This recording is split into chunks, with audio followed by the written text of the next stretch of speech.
Okay. Okay. So we thought we'd talk about being able to accept compliments, handling feedback, criticism, words of affirmation, and just kind of what we think about that. Right. You had brought up your son, ginormous influencer. We'll link him somewhere. Yeah, eventually. But he had made a really interesting comment that he had to quit reading his comments because they were so positive all the time. Yeah. And he was trying to really keep himself real Right. and in check. Right. And not let his ego take over. Right. Which I find interesting. Because I don't find a lot of value in positive comments. For me personally. You don't trust them? I don't trust them. Because I'm like, words of affirmation is not my love language. Mm-hmm. It doesn't mean that I don't appreciate them. I mean, I do appreciate, you said your hair looks really cute.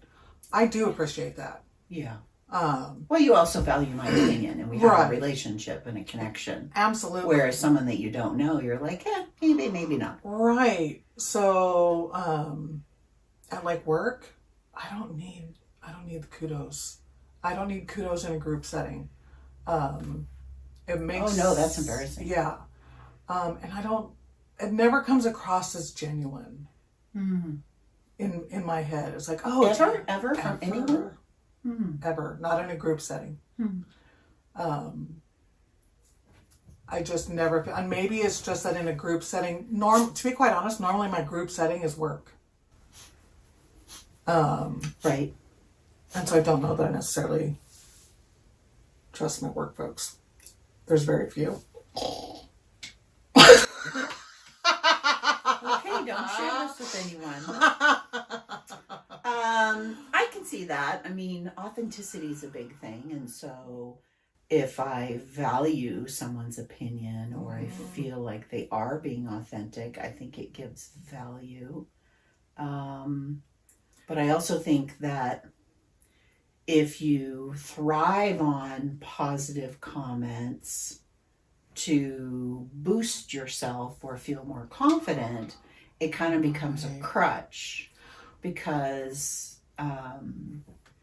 if you're taking in the good, you're taking in the bad. And so there's it's important, I think, I work on having a shield of, okay, is the positive authentic? Does it have meaning to me? Thank you. Is the feedback or criticism, can I not be defensive and take value from it and take it for what it is and not see it as a,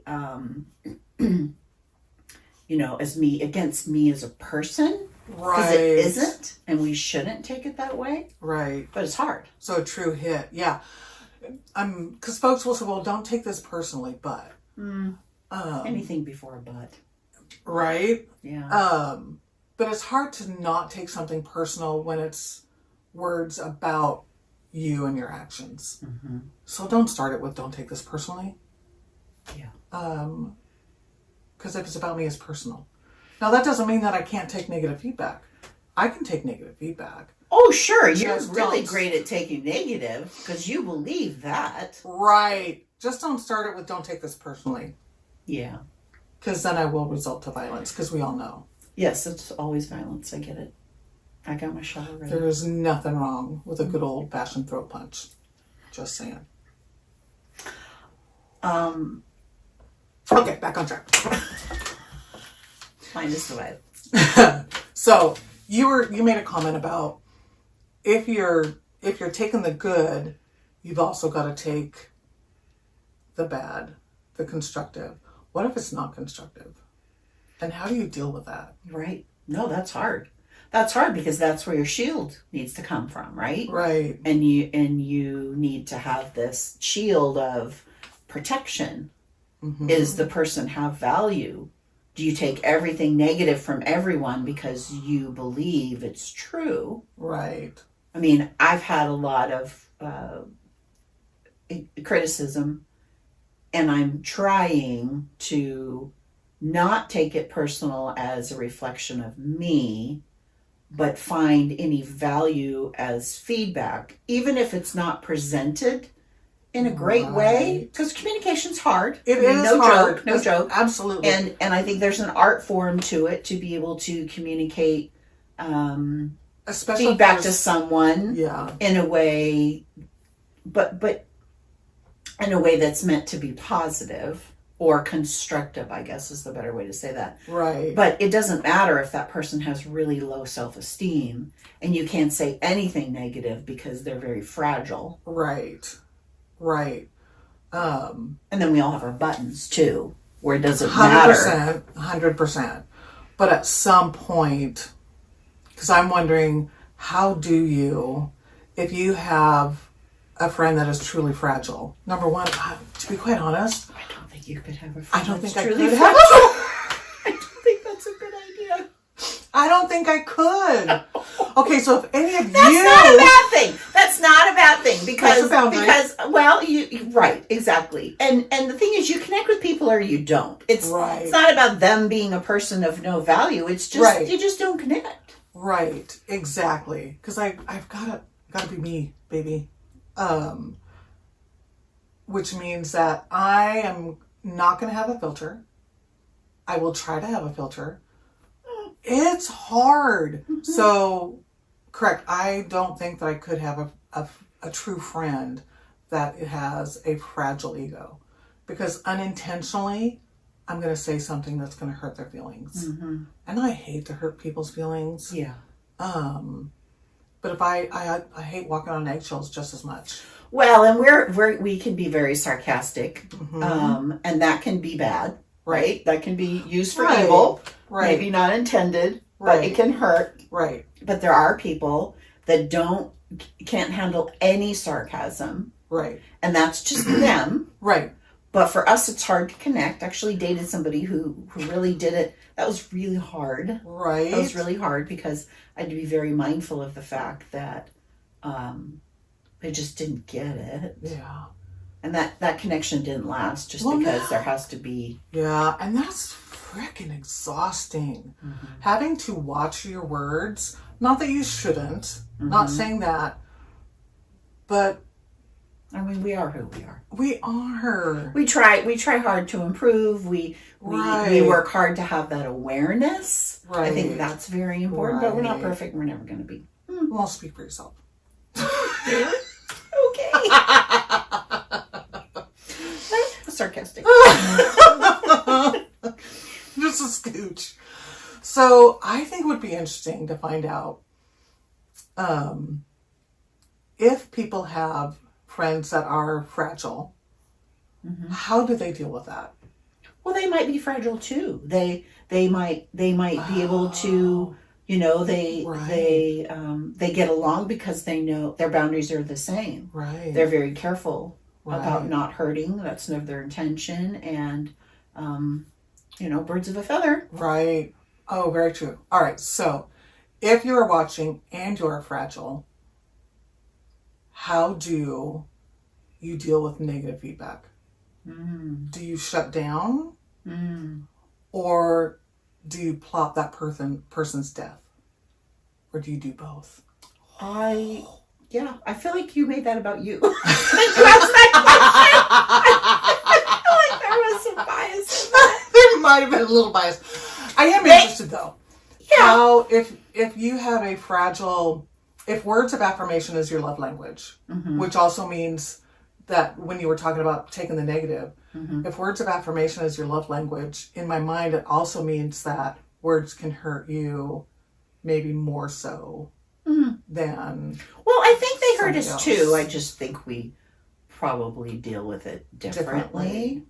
I think that my way of it is that I can be defensive. So I know I've been triggered Right. and somebody has really cut me if I get defensive. And that's my Right. mechanism. What I'm trying to work on is not be defensive and just take it for what it is. Right. They've said those words. How I deal with it was me, Right. not them. Right. And what can I learn from that feedback? Yes. What can I learn from that feedback? Whether I've appreciated or asked for the feedback, Right. if it was given to me, I have some ownership in that. Oh, sure. So what whatever it was, if it was a behavior type thing, hey, this really hurt my feelings when you were this way. My first go-to is generally defensiveness as well. I'll apologize. Oh my God, I'm so very sorry. And in my head, I'm like, what's the problem? Yeah. But as I've aged, I've tried to be a little bit more reflective. And what part of that can I own? And then you're right. What part of it do I just let go? Right. And I think letting go is harder than accepting what I can change for me now. Because, go ahead. Because you're right. I am the ones that will plot against you. Only in my head. But I have some fantastic graveyards tucked away in my head. So now you could hard. You right, but you could go the way of just gaslighting.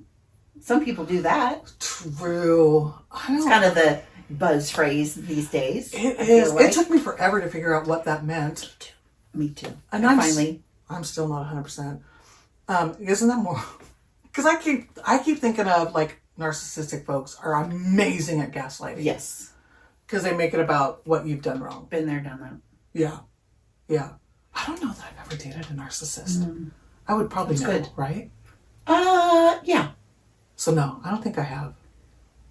So basically, your values aren't, your emotions aren't validated. Right. They kind of throw it back. Yeah, and make. Well, I didn't do that. Right. So then you're questioning yourself. Right. Well, maybe I am being overreactive. When they're really good at it, absolutely. Yeah, you're like, well, wait a minute, did I read that wrong? Right. So you start questioning your own sanity. Emotional. Oh my gosh, that would be a nightmare. Yeah, not so fun. No. So I don't want to be that. No. So I think that's why, again, I think we're in a really good place, to be quite honest, because we have aged very well, like fine wine, might I say. Okay. Fine wine. Or cheese. Dude, I dig cheese. A fine cheese. Cheese and wine. So, but we have had trauma, we have dealt with trauma, and I think that has been, and counseling, we've talked about counseling, and we'll link all of that crap. This is what we do. But I think that we've gotten to a point where we can accept feedback and take what we need to and be okay with it. I think that we've gotten much better at that. Oh, we never arrive, right? But I definitely think we've gotten a lot better at that. I mean, we've known each other for 15 years, and we have come an incredibly long way from the depths of hell.